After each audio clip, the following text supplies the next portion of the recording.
1959 start ചെയ്ത കമ്പനിയാണ്. പിന്നെ അത് ഡോക്ടർ ഫിക്സ്ഡ് എന്ന് പറഞ്ഞ പ്രൊഡക്റ്റ് വന്നു, എംസിയിൽ വന്നു. അങ്ങനെ ഒരുപാട് മാർക്കറ്റിൽ നിങ്ങൾക്ക് നിത്യജീവിതത്തിൽ കേൾക്കുന്ന കുറെ പേരുകൾ നമ്മുടെ കമ്പനീന്റെ പ്രൊഡക്ട്സ് ആണ്. ഫെവിക്കോളൊന്നും ഉപയോഗിക്കാത്ത ആരും ഉണ്ടാവില്ല. ഫെവിസ്റ്റിക് ലൈഫിൽ ഫെവിസ്റ്റിക് ഒന്നും തൊടാത്ത ഒരു സ്റ്റുഡന്റോ ഇന്നത്തെ കാലത്ത് ഉണ്ടാവില്ല. നമ്മൾ ചെറിയ ക്ലാസ് മുതൽ നിങ്ങൾക്ക് സാധനങ്ങൾ ഫെവിയിൽ യൂസ് ചെയ്യുന്നതാണ്. അപ്പൊ ആ കമ്പനിയുടെ AFF art and stationery department ആണ് നമ്മൾ. അതിന്റെ പ്രൊഡക്റ്റ് ആണ് ഫെവിക്കോൾ എന്ന് പറയുന്നത്. ഫെവിക്കോൾ വരുന്നത് അക്രിലിക് പെയിന്റ്, ഫാബ്രിക് പെയിന്റുകൾ, അതേപോലെ നമ്മുടെ ബ്രഷ്, പിന്നെ ഫെവിക്കോൾ MR എന്ന് പറഞ്ഞ ഗമ്മ്, അങ്ങനെ കുറെ പ്രൊഡക്റ്റുകൾ, റെസിൻ എന്ന് പറഞ്ഞ ഇതൊക്കെ നമ്മുടെ ബിസിനസ്.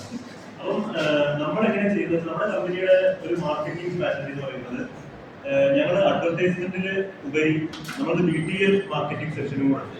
അതായത് കൺസ്യൂമേഴ്സ് ആയിട്ട് ഡയറക്ട്ലി ഇന്ററാക്ട് ചെയ്തിട്ടുള്ള മാർക്കറ്റിംഗ് രീതിയാണ്.